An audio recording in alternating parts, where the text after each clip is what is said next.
Thanks for listening to Better Business, Better Life. I'm your host, Deborah Chantry-Taylor. We're going to do something a little bit fun now. This podcast, would you believe, has been going since 2020. It started off as a bit of a fun hobby, and now some 5 or 6 years later, we're 260 episodes in and still going strong. Each week I produce a new episode, but I thought it might be fun to bring back some of the old episodes and leave them just exactly as they were. So no tweaks, no edits. So there might be a little bit of poor quality in there, but at least you'll get to see and hear from some of the most amazing business people that I've spoken to over those 5 or 6 years. I really hope you enjoy the episodes, and don't forget, if you ever need any help, just reach out to me. I'm only an email away, deborah@businessaction.com.au or deborah@businessaction.co.nz. Better Business, Better Life, here to help.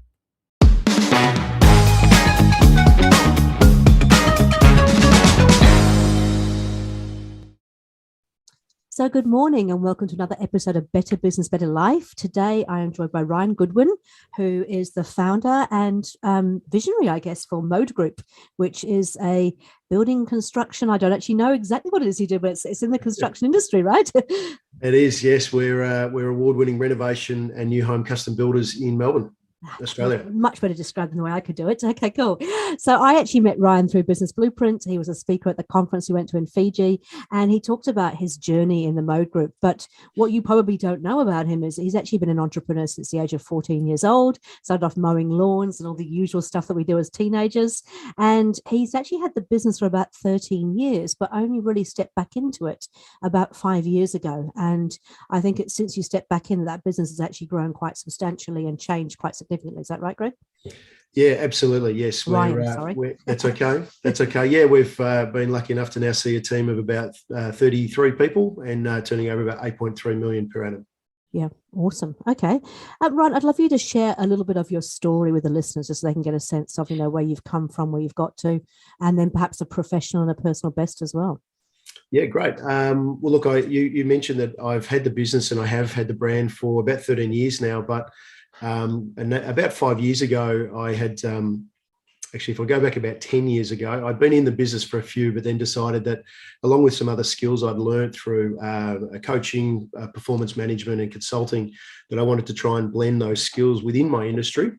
And I decided to take on some larger senior national roles. So I was financially reporting on large companies as director of a couple of home improvement brands, and spent about 5 to 6 years, I guess, doing my second apprenticeship, and really learned under some great mentors and got to understand what it was like to be responsible for very large business. We had some 300 to 400 staff members in one of them, financially reporting, growing teams, and understanding the operational value of the skill set, the commercial experience that most business owners don't learn. We learn by accident and through experience. And so learning with other businesses under some great mentors really kind of was amazing for me. But at about 5 years ago is when I realized I left the role of a state level director and sitting on the board of a national brand, that I was a young dad and starting not to see my at that stage, my first daughter, who's now 7, but just not seeing her for a few days at a time, decided I wanted to be a father and not be absent like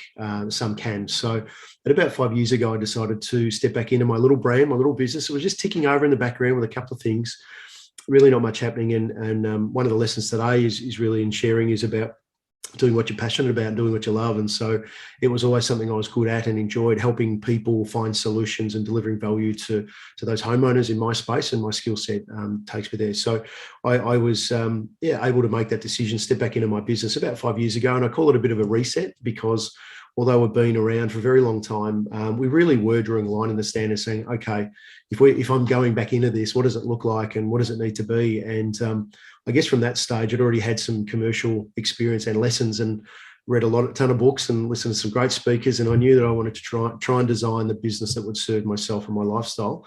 I won't say it's all perfect and done well, but the decision was to leave a really high paying, high responsibility role to step back into something I had no guarantee that was going to work out. But the most important driving factor for me was about creating something that was right for my family. And what drove me was that passion and confidence to know that if I kept turning up, then things would be okay. I touched wood a few times, but here we are 5 years later. We're a multi-award winning builder in the renovation and new custom home space in Melbourne.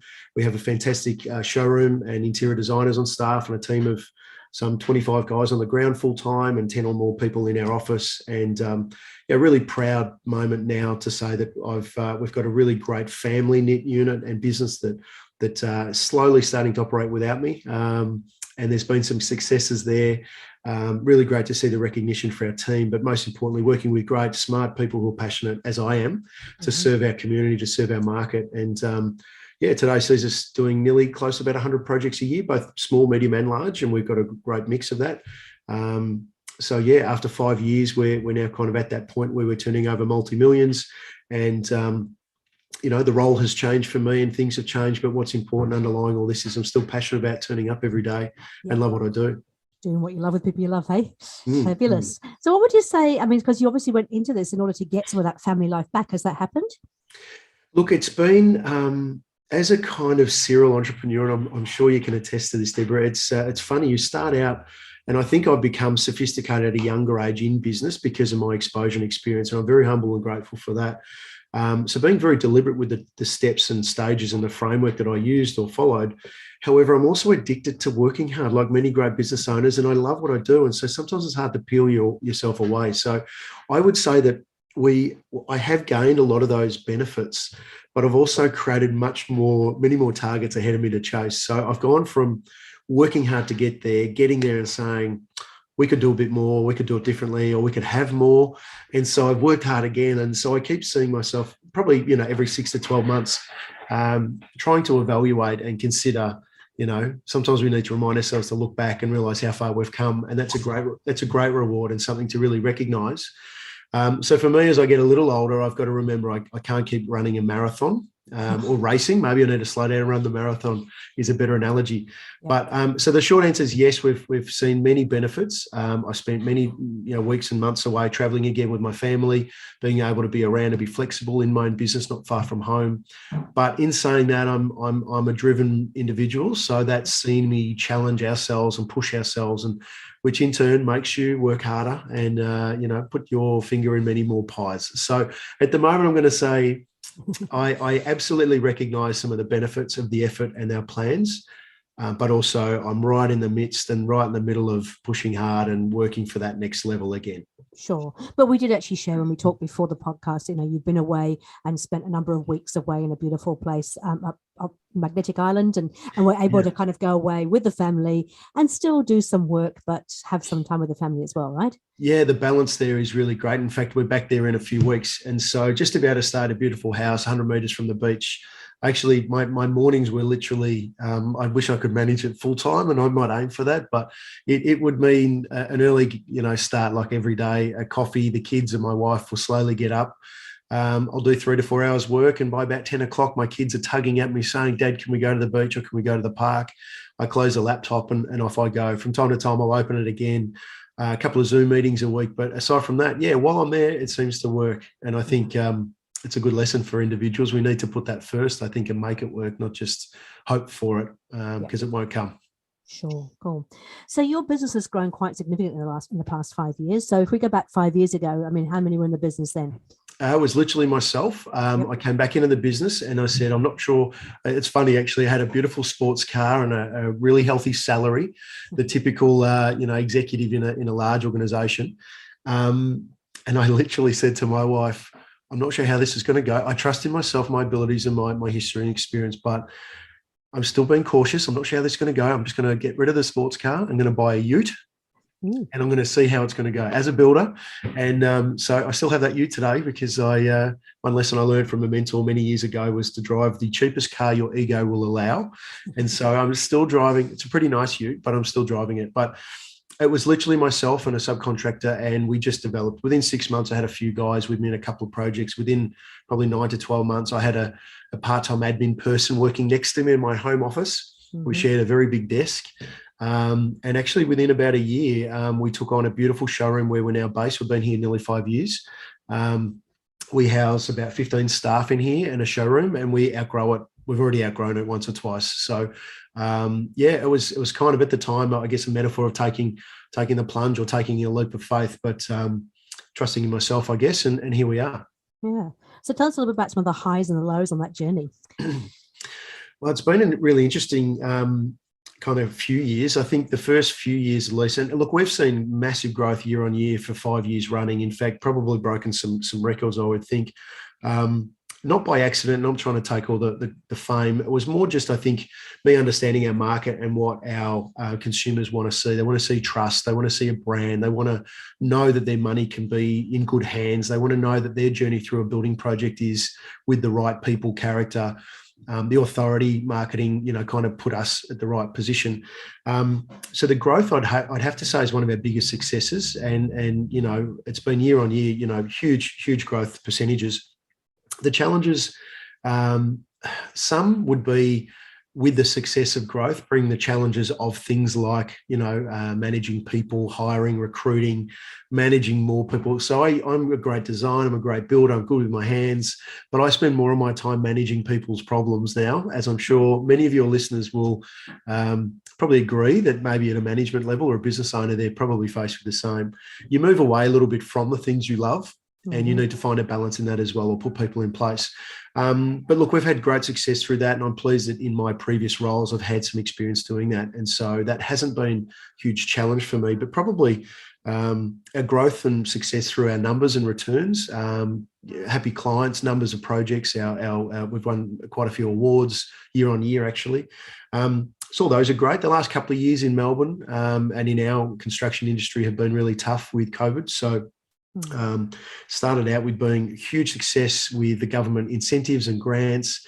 It in fact grew our business, again last year with a few $1 million worth of extra projects supported by government funding to our clients. And so it just we had this floodgate open up and everyone coming in and throwing money at us, and we grew our team again. And it was like, wow, we're riding this wave. This we're going to be great for the next 10 years. And this kind of last 12 months has actually been the opposite. It's been the challenge of material shortages, issues of the COVID kind of rollout. In Australia, we've had large national flooding multiple times, fires multiple times. And so what that did was actually damage things like our material plantations, timber plantations, and it took and burnt down sawmills and certain kind of production facilities. And now this year we're battled with increased material pricing, labour shortages, and the like. So without trying to sound negative, those huge highs have been really massive, and albeit I never assumed would be sustainable for a long period, it's been really great to see everything climb and get bigger for us and see some successes with our team. But yeah, at the moment, probably some of our biggest challenges have been, I guess, not being able to control the market around you, even though, a confident young guy like myself thought I was pulling all the strings and the levers out there. Yeah. Mother Nature or the universe really kind of can take that away from you at the same time. So without sounding negative, it has actually forced me to come back to the drawing board a couple of times and really look at our strategy, our framework, our accountability chart, and, what we want to be, how we need to become, who we need to want to be moving forward. So I think there's positive. I'm not trying to sound negative, but there's definitely some mega challenges and major kind of stressful periods working through that in the last year, especially. Sure. But I think what I'm hearing you say is that because you've got the framework, because you know that you have to go back to the sort of accountability chart, the strategy, see what you're doing, you actually focus on the things that you can control or change, not the things that you can't. Yeah, basically it, and that's said perfectly. And that's probably a point I'll raise throughout today's chat with you, Deborah. It's really has been, I would probably say forced, although I'm not going to say that I'm a victim in that situation. I'm usually I am very strategic, and I've always got a plan A, B, and a C, depending on where things go. And also when you have that dream of how your lifestyle might look, sometimes it's not the model you're operating under, but you need to work towards it. So I've always got a plan B and a C. And I don't want to say force, but it has absolutely brought forward, I should say, maybe that way of thinking more. And I think, I've had I think to be in some way successful, you need to have a healthy ego, right? All business owners need to have the guts to turn up every day, to do the hard work, the dirty work.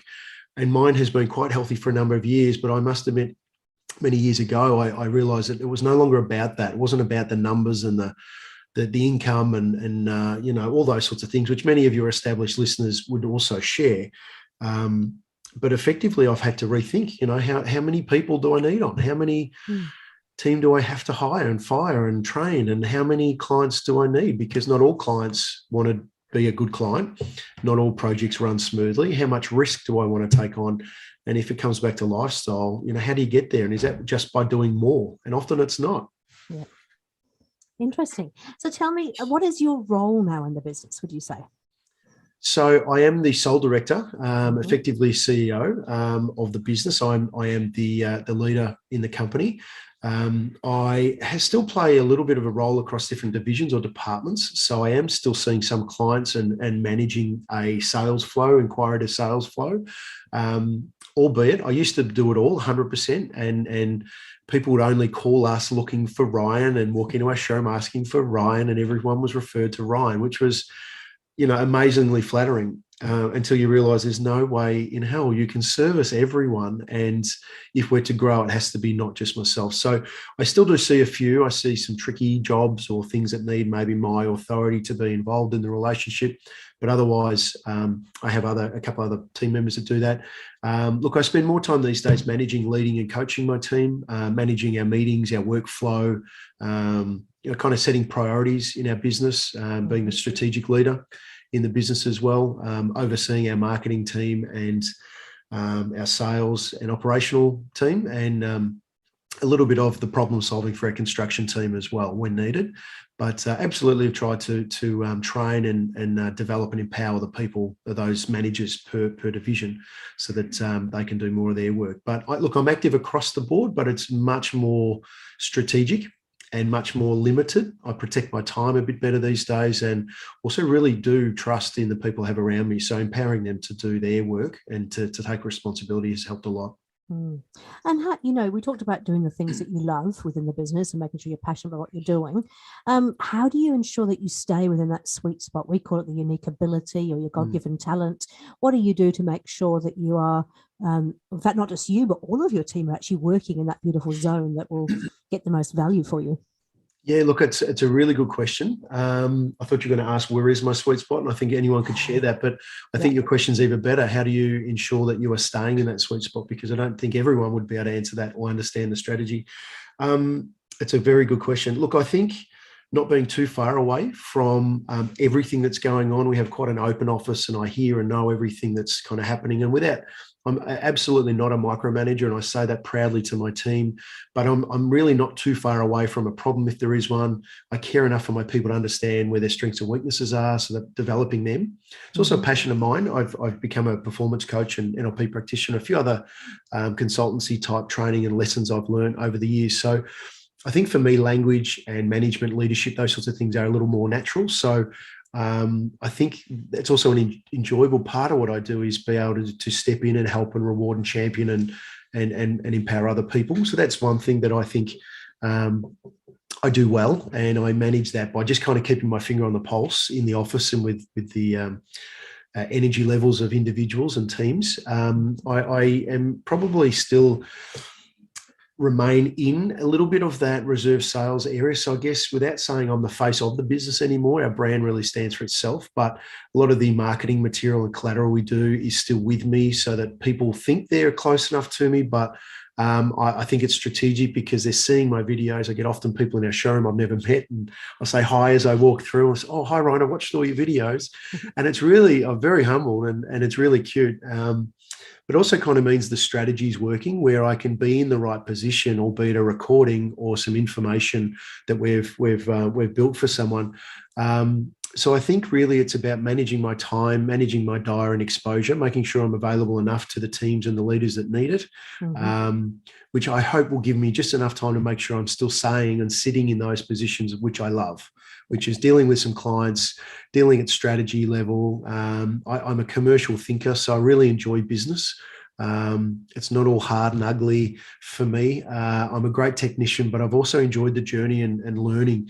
So I really actually enjoy the game of life, to be honest. So to be able to sit a little bit just behind and still have an ability to get these hands dirty is great, but also to be able to pull the strings and levers, which enables me to be that entrepreneur works well. I hope I've answered the question. I'm not sure. I've jumped around a little bit, but That's hopefully there's an answer somewhere in there. I think there's an answer in there somewhere. That's good.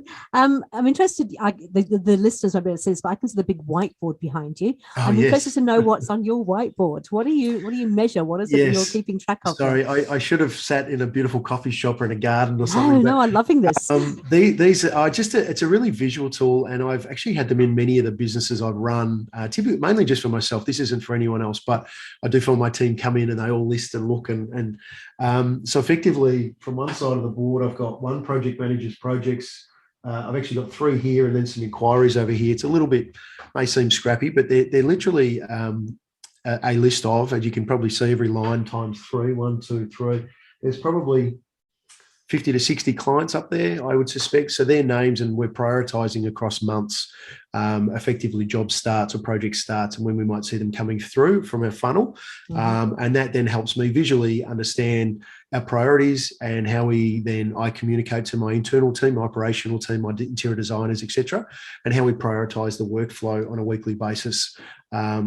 So it is a bit primitive, I get that. And I love it.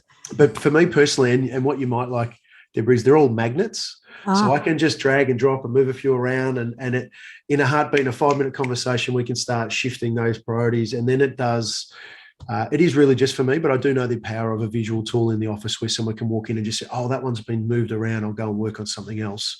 But that's the basis of where I then can communicate outward to my team within the business.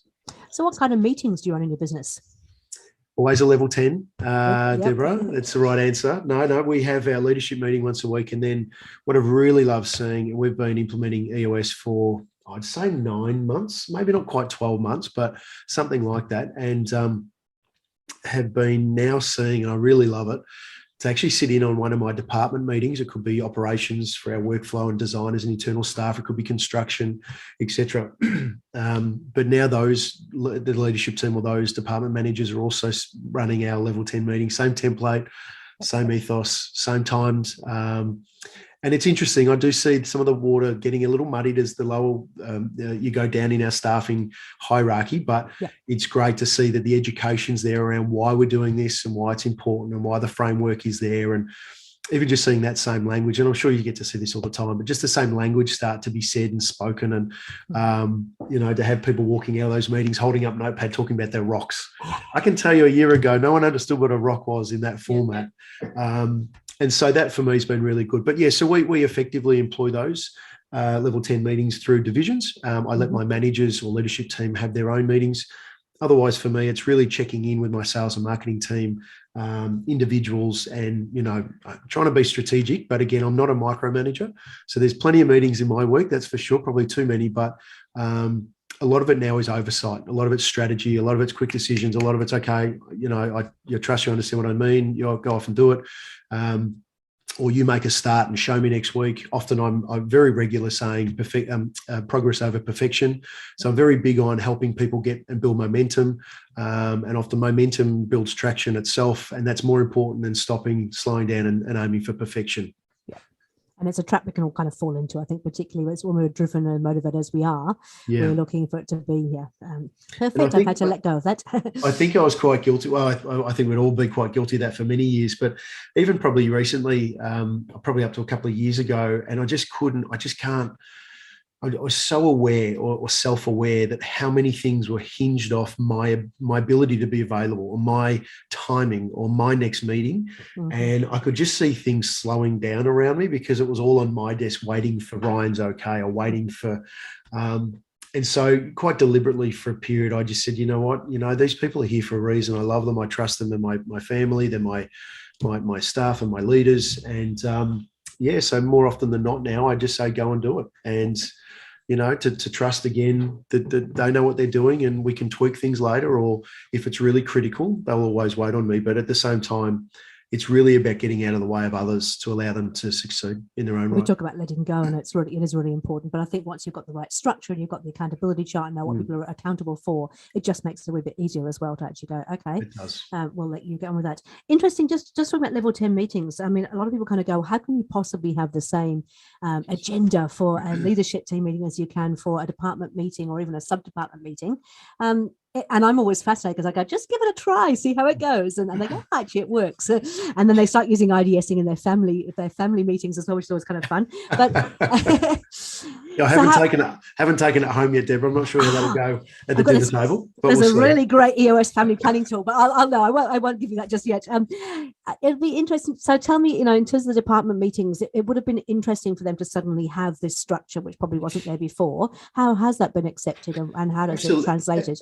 Absolutely. And if I use the example of maybe my construction team, and not to call them the lowest common denominator, but often you find tradespeople and who become supervisors, who become a project manager, and they work their way up, but never have they been taught commercially, a lot of things outside of their skill set. So I think it's a great example to use. But my guys and the people who would sit in that meeting, it's not everyone, it's just the project managers, supervisors.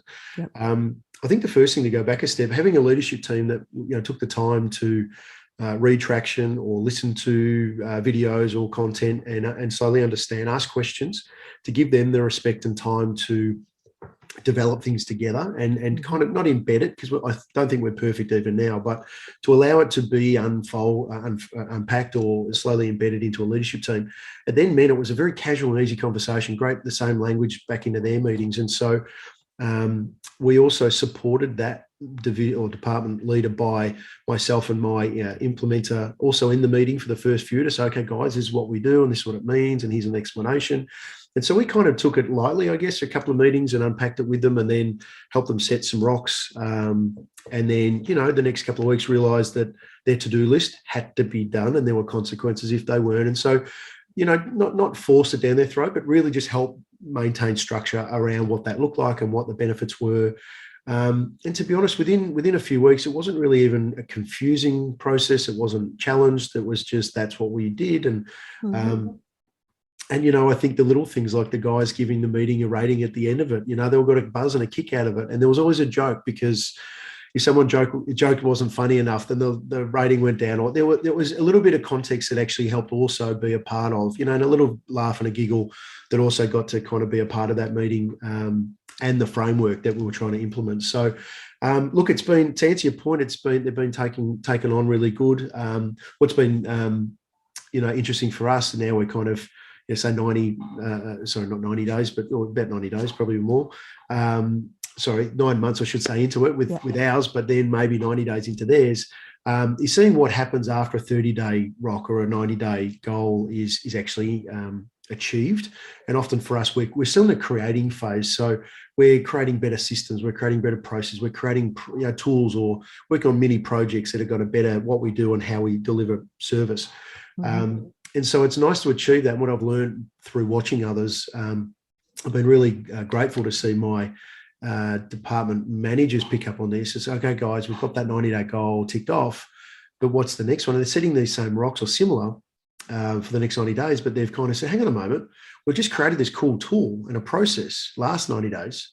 Well, what do we do now? So part of our next 90-day rocks will also be in more of the implementation, or it might be more of a review process, or we're going to roll it out and then check on it. And then by the end of this 90 days, we're going to have that created, documented, tested, reviewed, feedback, and maybe rejigged or created. So what I appreciate with that is it isn't just the meeting and having them think about goals and more so about the business and departments, but it's actually changing how they think about, okay, cool, well, that was a benefit for us to think about, talk about, and document, but now what? How do we actually roll it out? How do we see the value in it? How do we pick up the efficiency or get the, saving of time or money, whatever it may be, which was the whole intent and purpose of doing it in the first place. So it's changing their thinking, isn't it? They're becoming more strategic in terms of their thinking. And we're seeing it's like stage one was thinking about what a rock and can we make the deadline? Pretty basic. Can we get across the line? Can we cram? But stage or level two or stage two of the reward here for all of us is the thinking of, okay, well, we've got that done, but now how is it implemented and how can it benefit us, and how can we enforce our teams to make sure they use it, or, how do we communicate better around it? So, and I think it's a perpetual thing, Deborah, to be honest. At some point, some of those gifts will keep giving for many months and many years in the future. So, yeah, pretty great. Lovely. Cool. Hey, what's been the biggest challenge that you've had, do you think, in your business in the last 5 years? Apart from jib shortages. Have you got jib shortages over there as well? Have we got? Yeah, we do. Oh, we've got all. We've got a bit of everything. It depends which month it is. I'll give you a different answer. Look, to be honest, without making it the easy one, but I've been in construction management, construction for about 25 years, and in some way of management or leadership roles for some 20 years. And I just haven't seen a challenging time in our space like the last 18 months.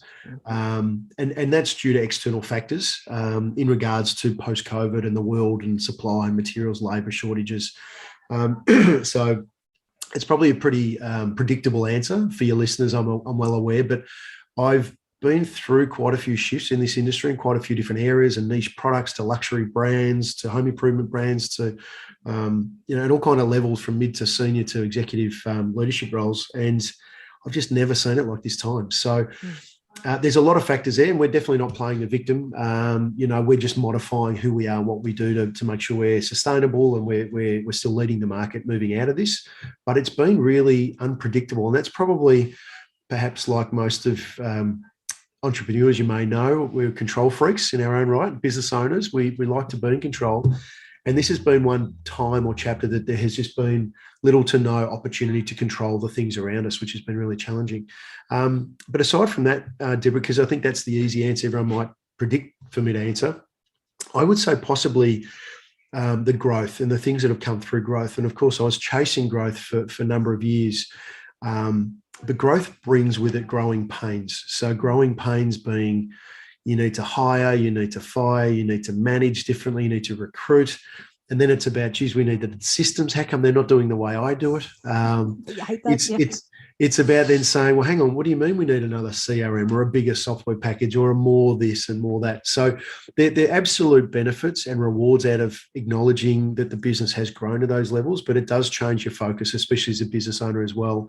And so the challenges there were about keeping up. And probably for about 3 years, I've complained to anyone that would listen about the challenge of the business needing to keep up now. And that's keeping up with itself. We all of a sudden had a brand that we haven't advertised in over 5 years, and we are always booked out for 9 months in advance. We are just perpetually always doing more work. We're multi-award winning. We do all of these great things, and the phone keeps ringing and we struggle to keep up, and we need more people. And it's this, the snowball has kept rolling, even without me pushing it.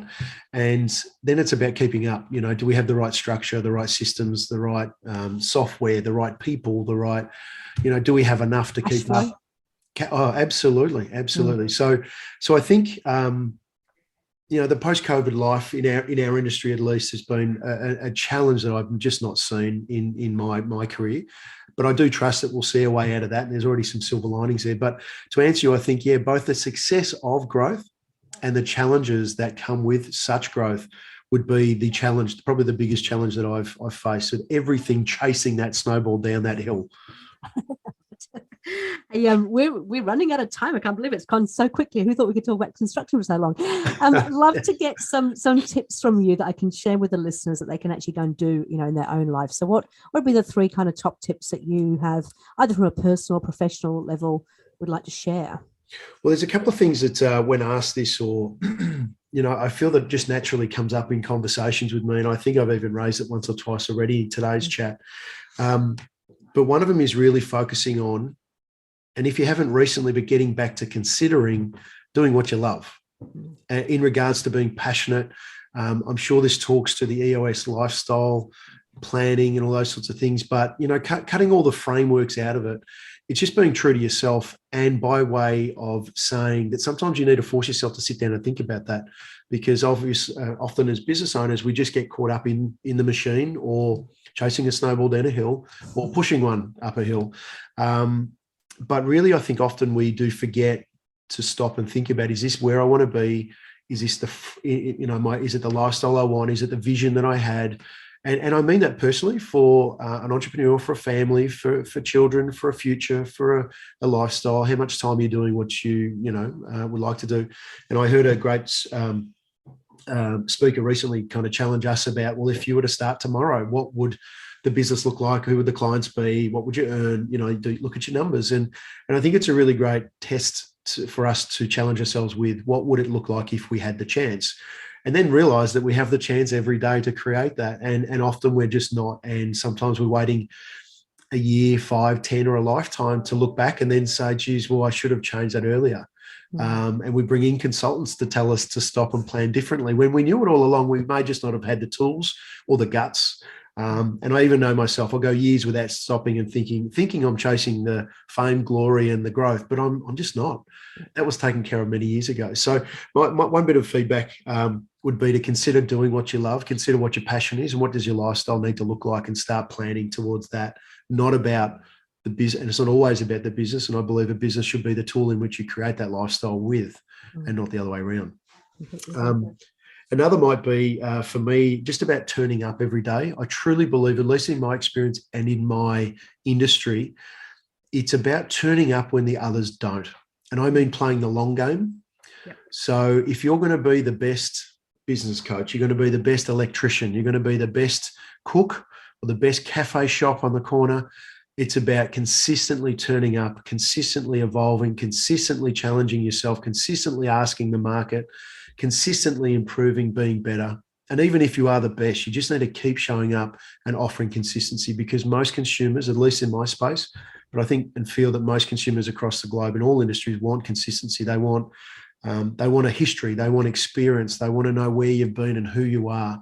But my belief is, if you're doing what you love and you're passionate about it, and you just get to keep showing up every day, life gets easier, right? Oh, absolutely. But people love you more for it because you are consistent and delivering upon something you love, and people understand that as well. So I think keep turning up, and choosing who you are when you do turn up every day is really important. Yep. Maybe my last one is, I probably touched on it in my first point about reviewing the model you operate under. Now, this talks to choosing the lifestyle or aiming for the lifestyle that you want, but a very, very quick explanation of that is, just recently, probably 9 months ago, 12 months ago, perhaps, I kind of forced myself to take a formal review of the business. We do a different range of products in different areas, small, medium, large, etc. And just really realized that the ego in which I was displaying at the time, that of which would say we can do anything better than most. I'm someone who likes to please people and my clients, so I'd rarely say no. And so all of a sudden I was catching myself out with a much greater risk doing a certain range of products or building certain type of projects for people. We had dozens of them a year we're doing. And really they just weren't performing for us. I'm more inclined to say we weren't performing well enough to make a good return from those projects. And so all of a sudden I realized that I was employing perhaps 30% of my team, 30% of our energy, a high level of risk for these certain types of projects, because we just weren't doing it well enough. We weren't quite on time. Our quality just wasn't quite there. And what it all boiled down to is that I needed to start saying no more often. I needed to focus on what we were good at. Now, between you and I, I'm really good at all of them, but I'm not a know-all.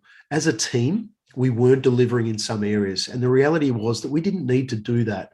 We needed to choose and review, was it because we loved doing it? And if so, we'd put more energy in team and we'd get better. Or was it just because I needed to start saying no to some people? And in fact, maybe we shouldn't be everything to everyone. And so I guess my third and last one is about reviewing where you're at, identifying what you're good at, what's more profitable for you. So for me, it was identifying that I was sitting in that part of the market and employing maybe 30% of my team for no return. And with greater risk. So it forced me to realize what we wanted to do, what we were well known for, what we were great at, what brought us better returns, what allowed me to sleep well at night, what allowed me to know that we're going to deliver more quality, more regular to more people. And so that allowed me to get out of trying to driving a lane that we weren't as comfortable in, which brings me back to the first point, doing more of what you love to be rewarded by. And it's the hedgehog concept from Jim Collins in terms of, you're never going to die of starvation. There's so many opportunities out there, but the clearer you can get about what you love and what you're the best in the world at, the easier life becomes. Yeah. Yes, 100%. And so that was a forced, I wouldn't say structural change, but we've already stopped taking on a certain type of project that we're doing a dozen of a year, multi-million-dollar turnover just in that area. And already we're starting to see a trend and a shift. Our risk is lowered. We've still got a few on the books we're wrapping up, but that's deliberate. And for me to share with your listeners why that's important is because we sometimes get caught out just doing things because people turn up or the phone rings or you think that, yes, I should take that on because it's more revenue. When revenue, I've learned, means nothing. It's the profitability margins left at the bottom line is what gives us the opportunity to have those lifestyles. And how you feel about it too, because I think you made a really important point, is that if you're taking on this risk and you're perhaps not living to the level of quality that you want or consistency, then you're not going to feel good about it either. 100%. And it extends to being a hamster on the wheel too. You're just continually just running and chasing and delivering. And if you can lower that and still make the same or have a better outcome or balance, then that was something I wouldn't say I was unaware of it. I was just watching it for a while and kept seeing it, and I knew it. But it was really about, and maybe it was a COVID situation and some challenges in our industry, but it really forced me to sit down and say, you know what?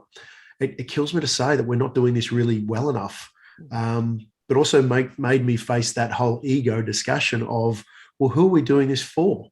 And do we need to do this at all? And so we've just taken the last kind of 9 to 12 months, and we're just shifting. We're just turning in a big boat. We're just swinging around a couple of degrees at a time, and we're just doing more of what we're great at, more of what supports and sustains us, and more of what we love. So, and to be honest, it's also minimizing my risk, meaning if I'm going to do 100 projects a year or, build the projects that we do, then we want to know that there's, both myself and my clients have the best and most certainty around what we're delivering, and we're giving them the best outcome. So that's been a huge shift for me. So to boil that all the way down to a little bullet point there would be stopping, looking back, seeing what's working within your business, planning ahead, making sure that's part of your planning. Don't just be a hamster on the wheel and keep turning up and saying yes to everyone, because I feel that that's where burnout can be found. That's where, stress and risk and loss and issues at home and all sorts of stuff can come from that level of, productivity that doesn't give you the return, that energy that we expel that may not support us. So for me, that's been a big shift. It's a big shift in my industry. It's a 12-month turning. We're over halfway there, and I can see the silver lining again. It's going to put us in a much better position post-COVID as well. So I'm quite grateful. Because it's the opportunity cost. If you're doing that sort of work that isn't the work that makes your heart sing, that you can really deliver the best possible value on, then you're actually taking up time that could be used for things that you are much, much better at. Yeah, you're 100% right. And dispelling that energy in areas that don't support or sustain you, the business or the team, it's okay for a little bit. And I know as your listeners and business owners will, we see it every day, the unproductive time or hours spent, but there's nothing better than, having your team do things that you love for happy clients and also being well rewarded for it. And for me, we've just become a popular brand. I wouldn't call it an overnight success. We've worked very hard, but we literally can't keep up with the inquiry anymore. We don't advertise, which is all great. And so it's kind of forced me also to be selective. We cannot anymore even contemplate supporting everyone and working with everyone. So it's really, forced me to consider, especially through a challenging time in the industry, what we're good at and where we should be heading. Yep, fantastic. Hey, look, congratulations on where you've got to. It is just phenomenal to see. I look forward to seeing the growth over the next few years as well, and seeing you spend time with your family and do the things that you get to love outside of work. Thank you for sharing with us today. It's been really, really helpful to hear your perspective on things. And I look forward to catching up with you in person when we get together in Sydney. Yes, looking forward to it. Thanks so much for having me on, Deborah. Really quite honoured to be offered the opportunity, and love what you do. And hopefully today has been okay for your listeners. But thanks again for having me. No, but one last thing before we go. If people want to get in contact with you, how would they get in contact with you? Yeah, great. So Mode, MODE group.com.au. We're based in Melbourne. We do a bit of work around the place, but that's probably the best place to find me. See some of my videos and some information about our beautiful work and our great team. And if you're in Melbourne or need a good builder or some advice in Australia or anywhere, love to help, reach out. Thank you. Thanks, Ryan. It's been really, really amazing. Really appreciate your time. Thanks for having me again. Thank you.